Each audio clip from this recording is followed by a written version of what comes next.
Zi në botën e artit Remo Girone, i paharueshmi Tano Karidi nga La Piovra ndahet nga jeta në moshën 76 vjeç. Bota e artit është tronditur nga lajmi i hidhur për ndarjen nga jeta të aktorit të njohur italian Remo Girone në moshën 76 vjeç.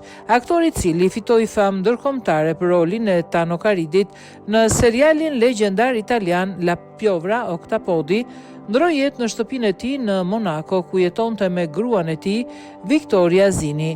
Girone, njohur për interpretimin e një prej figurave më të fuqishme dhe të rrezikshme të mafias italiane në La Piovra, është bërë një emër i paharrueshëm për publikun.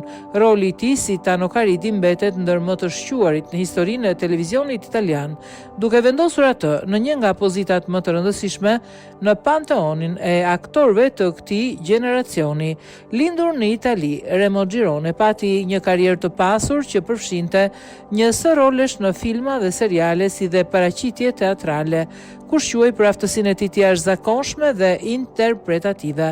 Ai arriti të kalonte kufit e kinemas italiane dhe të fitonte njohje ndërkombëtare, duke u konsideruar si një nga emrat më të respektuar të industrisë. Ndarja e tij nga jeta ka lënë një boshllëk të madh në botën e artit dhe në zemrat e të gjithë atyre që e kanë ndjekur dhe vlerësuar talentin e tij të veçantë.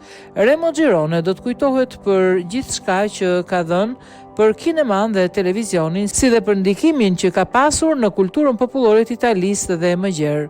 Humbja e Remo Girones është një ndarje e dhimbshme, por puna e tij dhe rolet do të jetojnë përherë në kujtesën e gjithë atyre që e kanë ndjekur.